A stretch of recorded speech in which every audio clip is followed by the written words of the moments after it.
is bond parameters. അപ്പോൾ അതിൽ first വരുന്നത് ബോണ്ട് ലെങ്ത് ആണ്. It is the equilibrium distance between the nuclei of two bonded atoms in a molecule. ഒരു മോളിക്യൂളിൽ വരുന്ന ആറ്റത്തിൻ്റെ ന്യൂക്ലിയസ് തമ്മിലുള്ള distance, equilibrium distance, that is known as bond length. 3 type bond ഉണ്ട്: single bond, double bond, triple bond. ഇപ്പോൾ ഇവിടെ single ബോണ്ടിന് bond length കൂടുതലായിരിക്കും, ഡബിൾ ബോണ്ട് ആകുമ്പോൾ ബോണ്ട് ലെങ്ത് കുറയും, ട്രിപ്പിൾ ആണെങ്കിൽ കുറച്ചും കൂടെ കുറയും. അതായത് ബോണ്ട് ലെങ്ത് കൂടുന്തോറും ബോണ്ടിൻ്റെ സ്ട്രെങ്ത്ത് കുറയും. അപ്പോൾ ഇവിടെ സിംഗിൾ ബോണ്ടാണ് ഏറ്റവും വീക്കായിട്ടുള്ളത്. ഡബിൾ ബോണ്ട് ആകുമ്പോൾ കുറച്ചും കൂടെ സ്ട്രോങ് ആണ്, ട്രിപ്പിൾ ബോണ്ട് ആണെങ്കിൽ കുറച്ചും കൂടെ സ്ട്രോങ്ങർ ആണ്. നെക്സ്റ്റ് വരുന്നത് ബോണ്ട് ആംഗിൾ. കഴിഞ്ഞ ഇംപ്രൂവ്മെൻറ്റ് എക്സാമിന് ചോദിച്ചിരുന്നൊരു ക്വസ്റ്റ്യൻ ആണ് ബോണ്ട് ആംഗിൾ എന്താണെന്നുള്ളത്. It is angle between the orbitals containing bonding electron pairs around the central atom in A molecule or A complex iron. അതായത് ഒരു മോളിക്യൂളിലെ സെൻട്രൽ ആറ്റത്തിലുള്ള ബോണ്ട് പെയർ ഇലക്ട്രോൺസ് ഉള്ള orbitals തമ്മിലുള്ള angle, that is known as bond angle. Bond angle express ചെയ്യുക ഡിഗ്രീസിലാണ്. ഇപ്പോൾ for example ഇവിടെ വാട്ടറിൻ്റെയാണ് കാണിച്ചിരിക്കുന്നത്, H2O. അപ്പോൾ ഇവിടെ സെൻട്രൽ ആറ്റം ഓക്സിജൻ ആണ്. അപ്പോൾ ഓക്സിജന് 2 ബോണ്ട് പെയേഴ്സ് ആണുള്ളത്. അപ്പോൾ ഈ ബോണ്ട് പെയേഴ്സ് തമ്മിലുള്ള ഈ ആംഗിളിനെയാണ് ബോണ്ട് ആംഗിൾ എന്ന് പറയുക. വാട്ടറിൻ്റെ കേസിൽ it is 104.5 degree. Next is bond enthalpy. Bond enthalpy എന്ന് പറഞ്ഞാൽ എൻതാൽപ്പി എന്നുള്ളത് എനർജീനെ കാണിക്കുന്നു. അതായത് 1 മോൾ ഓഫ് ബോണ്ട്, അപ്പം അത് ബ്രേക്ക് ചെയ്യാൻ വേണ്ട എനർജി, അതിനെയാണ് ബോണ്ട് എൻതാൽപ്പി എന്ന് പറയുന്നത്. The amount of energy required to break 1 mole of bonds of a particular type between 2 atoms in gaseous state. Gaseous സ്റ്റേറ്റിലുള്ള ആറ്റംസ് തമ്മിലുള്ള ബോണ്ട്, അങ്ങനെയുള്ള 1 മോൾ ബോണ്ട് ബ്രേക്ക് ചെയ്യാൻ വേണ്ട എനർജിയാണ് ബോണ്ട് എൻതാൽപ്പി. എനർജി ആയതുകൊണ്ട് അതിൻ്റെ unit kilo joules per mole. Next വരുന്നത് average bond enthalpy. Polyatomic molecules, അതായത് മോർ ദാൻ 2 ആറ്റംസ് വരുന്ന മോളിക്യൂൾസിൽ നമ്മൾ ആവറേജ് ബോണ്ട് എൻതാൽപ്പി എന്നുള്ള ടേമാണ് യൂസ് ചെയ്യുക. ഫോർ എക്സാമ്പിൾ വാട്ടർ 3 ആറ്റംസ് ആണ് വരുന്നത്, H2O. ഇപ്പോൾ ഇവിടെ 2 ബോണ്ട് ഉണ്ട്. അപ്പോൾ ഈ 2 ബോണ്ടും ബ്രേക്ക് ചെയ്യാൻ വേണ്ട എനർജി ഡിഫറെൻ്റ് ആണ്, സ്ലൈറ്റ് ഡിഫറൻസ് ഉണ്ട്. അപ്പോൾ അങ്ങനെയുള്ള കേസിൽ നമ്മൾ അതിൻ്റെ ആവറേജ് ആണ് പറയുക. ബോണ്ട് എൻതാൽപ്പി എന്നുള്ളത് ആവറേജ് ബോണ്ട് എൻതാൽപ്പി ആയിട്ടാണ് പറയുക. Next is bond order. അത് ഡീറ്റെയിൽ ആയിട്ട് ഈ ചാപ്റ്ററിൻ്റെ അവസാനം പഠിക്കും. നോർമലി അത് ഇൻഡിക്കേറ്റ് ചെയ്യുന്നത് number of bonds between the 2 atoms in A molecule. അപ്പോൾ ഹൈഡ്രജൻ്റെ കേസിൽ 1 ബോണ്ടാണ്. അപ്പോൾ 1, ഓക്സിജന് 2, നൈട്രജന് 3. Next is resonance structures. Resonance എന്ന് പറഞ്ഞിട്ടുണ്ടെങ്കിൽ ചില മോളിക്യൂൾസിനെ അതിൻ്റെ സ്ട്രക്ചർ ഒരു സിംഗിൾ സ്ട്രക്ചർ വെച്ച് നമുക്ക് കാണിക്കാൻ പറ്റില്ല. പക്ഷേ അതിൻ്റെ പ്രോപ്പർട്ടീസ് എക്സ്പ്ലെയിൻ ചെയ്യാൻ നമുക്ക് ഒന്നിൽ കൂടുതൽ സ്ട്രക്ചേഴ്സ് യൂസ് ചെയ്യാം. എന്നിട്ട് പറയാം actual structure is in between these structures. അപ്പോൾ അങ്ങനെയുള്ള ഒരു ഫിനോമിനനെ പറയുന്ന പേരാണ് റെസണൻസ്. അപ്പോൾ അതിനൊരു എക്സാമ്പിളാണ് ബെൻസീൻ. ബെൻസീൻ്റെ സ്ട്രക്ചർ ഞാൻ 2 സ്ട്രക്ചർ ഇവിടെ കാണിച്ചിട്ടുണ്ട്, സ്ട്രക്ചർ 1 and 2. സ്ട്രക്ചർ 1ൽ ഇത് ഡബിൾ ബോണ്ടാണ്, ഇവിടെ അത് സിംഗിൾ ബോണ്ട്. ഇവിടെ സിംഗിൾ ബോണ്ട് വരുമ്പോൾ ഇവിടെ ഡബിൾ ബോണ്ട്, അങ്ങനെ ഓൾട്ടർനേറ്റ് അത് മാറിയിട്ടാണ് വരുന്നത്. അപ്പോൾ ആക്ച്വലി ബെൻസീൻ്റെ സ്ട്രക്ചർ 1 അല്ല, സ്ട്രക്ചർ 2 അല്ല. അതിന് റീസൺ ഉണ്ട്. ഇപ്പോൾ ഇവിടെ ഡബിൾ ബോണ്ടിൻ്റെ ലെങ്ത്താണ് കാണിക്കുക, കാർബൺ ലിങ്കേജ് ആണ് ഇവിടെ കാണിക്കുന്നത്. ഇത് ഡബിൾ ബോണ്ട്, ഇവിടെ സിംഗിൾ ബോണ്ട്, ഡബിൾ ബോണ്ട്. ഇവിടെ 2 ടൈപ്പ് ബോണ്ട് ലെങ്ത്ത് വരേണ്ടതാണ്.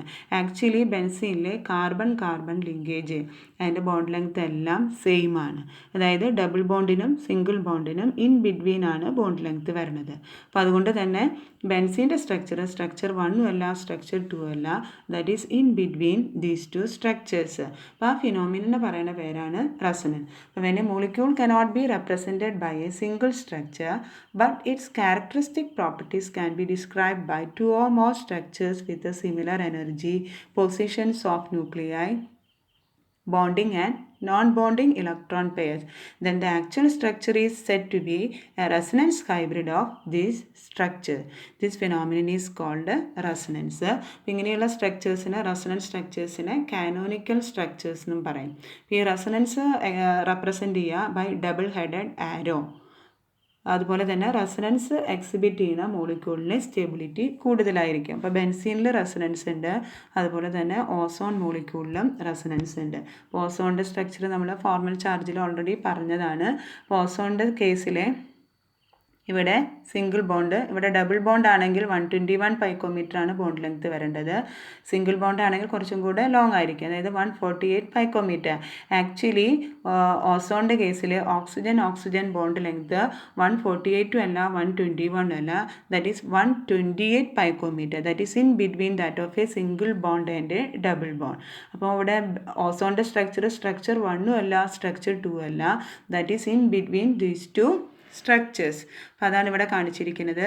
അതായത് ഒരു സിംഗിൾ ബോണ്ട് കാണിച്ചു, പിന്നെ ഡബിൾ ബോണ്ട് അല്ല, അവിടെ ഡോട്ടഡ് ലൈൻസിലാണ് കാണിച്ചിരിക്കുന്നത്. അതായത് സിംഗിളും അല്ല ഡബിളും അല്ല, ഇൻ ബിറ്റ്വീൻ.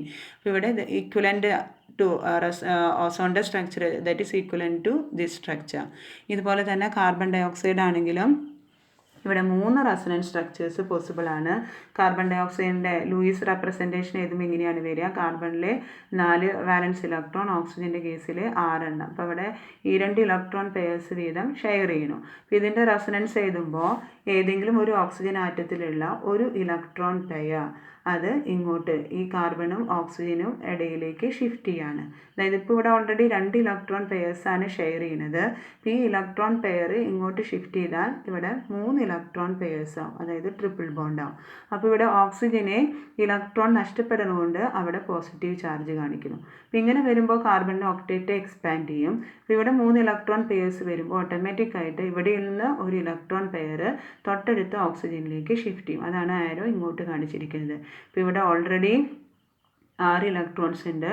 ഈ 2 ഇലക്ട്രോൺസും കൂടെ ആകുമ്പോൾ 8 ഇലക്ട്രോൺസ് വരും. അതാണ് ഇവിടെ കാണിച്ചിരിക്കുന്നത്. അപ്പോൾ ഈ ഓക്സിജന് നെഗറ്റീവ് ചാർജും ഈ ഇലക്ട്രോൺ പെയർ ഇവിടുന്ന് നഷ്ടപ്പെടുന്നത് കൊണ്ട് ഈ ഓക്സിജന് പോസിറ്റീവ് ചാർജും. അപ്പോൾ ഇവിടെ ഒരു ഇലക്ട്രോൺ പെയറും കൂടെ കിട്ടുന്നത് കൊണ്ട് 3 ഇലക്ട്രോൺ പെയർസ് വരും. ഇതാണ് ഇതിൻ്റെ റെസൊണൻസ് സ്ട്രക്ചർ. ഇതുപോലെ തന്നെ ഇതിപ്പോൾ ഈ ഓക്സിജനിലാണ് ഷിഫ്റ്റിംഗ് കാണിച്ചിരിക്കുന്നത്. ഈ ഓക്സിജനിൽ ഷിഫ്റ്റിംഗ് കാണിക്കുകയാണെങ്കിൽ ഇങ്ങനൊരു സ്ട്രക്ചർ കിട്ടും. അതായത് ഈ ഓക്സിജനിലുള്ള ഒരു ഇലക്ട്രോൺ പെയർ ഇവിടെ കാർബണും ഓക്സിജനും ഇടയിലേക്ക് ഷിഫ്റ്റ് ചെയ്യുന്നു. അപ്പോൾ അവിടെ 3 ഇലക്ട്രോൺ പെയർസാണ് ഷെയർ ചെയ്യുന്നത്. ഓട്ടോമാറ്റിക്കായിട്ട് ഈ ഇലക്ട്രോൺ പെയർ തിരിച്ച് ഈ ഓക്സിജനിലേക്ക് പോകുന്നു. അപ്പോൾ ഈ ഓക്സിജന് നെഗറ്റീവ് ചാർജ്, ഈ ഓക്സിജന് പോസിറ്റീവ് ചാർജ്, ഇവിടെ 3 ഇലക്ട്രോൺ പെയർസ് ഷെയർ ചെയ്യുന്നു. അങ്ങനെ 3 റെസൊണൻസ് സ്ട്രക്ചേഴ്സ് പോസിബിൾ ആണ് in case of carbon dioxide molecule. Next resonance വരുന്നത് കാർബണേറ്റ് അയോൺ ആണ്. കാർബണേറ്റ് അയോണിൽ ഒരു കാർബൺ ആറ്റം 3 ഓക്സിജൻ ആറ്റംസ് ഉണ്ട്. ഇതിൽ 2 ഓക്സിജൻ ആറ്റത്തിന് നെഗറ്റീവ് ചാർജാണ്, അതായത് ഇലക്ട്രോൺ പെയർ കൂടുതലുണ്ട്, അതുകൊണ്ടാണ് നെഗറ്റീവ് ചാർജ് വരുന്നത്. അപ്പോൾ ഈ കേസിലും 2 റെസൊണൻസ് സ്ട്രക്ചേഴ്സും കൂടെ കാണിക്കാൻ പറ്റും. അതായത് ഇവിടെ 2 ഓക്സിജന് നെഗറ്റീവ് ചാർജ് ഉണ്ട്. അപ്പോൾ ഒരു നെഗറ്റീവ് ചാർജുള്ള ഒരു ഓക്സിജനിലുള്ള ഒരു ഇലക്ട്രോൺ പെയർ ഇങ്ങോട്ട് ഷിഫ്റ്റ് ചെയ്യണം.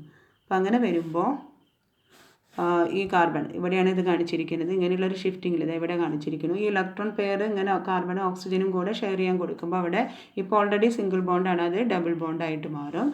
ഇങ്ങനെ വരുമ്പോൾ കാർബണിൻ്റെ വാലൻസി കൂടിപ്പോവും. അതുകൊണ്ട് ഈ ഡബിൾ ബോണ്ട് എന്നുള്ളത് അത് തിരിച്ച് ഈ ഓക്സിജനിലേക്ക് പോകണം. അപ്പം അങ്ങനെ വരുമ്പോൾ ഈ ഓക്സിജന് ഒരു ഇലക്ട്രോൺ പെയറും കൂടെ കിട്ടും, നെഗറ്റീവ് ചാർജ് ആവും, ഇവിടെ സിംഗിൾ ബോണ്ടാവും. ഇങ്ങനെയാണ് റെസൊണൻസ് സ്ട്രക്ചർ എഴുതുക. ഇനി ഇവിടെ സെക്കൻഡ് റെസൊണൻസ് സ്ട്രക്ചർ കിട്ടണമെങ്കിൽ ഈ ഓക്സിജനിൽ ഷിഫ്റ്റിംഗ് കാണിക്കുക. ഈ ഓക്സിജനിലുള്ള ഒരു ഇലക്ട്രോൺ പെയർ ഇങ്ങോട്ട് ഷിഫ്റ്റ് ചെയ്യുമ്പോൾ ഇവിടെ ഡബിൾ ബോണ്ട് വന്നു. അപ്പോൾ തിരിച്ച് ഈ ഓക്സിജനിലുള്ള ഈ കാർബൺ ഓക്സിജൻ ഇവിടെ ഡബിൾ ബോണ്ടാണ്, പൈ ഇലക്ട്രോൺസ് എന്നുള്ളതൊക്കെ നമ്മളിനി പഠിക്കും. ഇവിടെ ഒരു ഇലക്ട്രോൺ പെയർ തിരിച്ച് ഈ ഓക്സിജനിലേക്ക് പോകണം.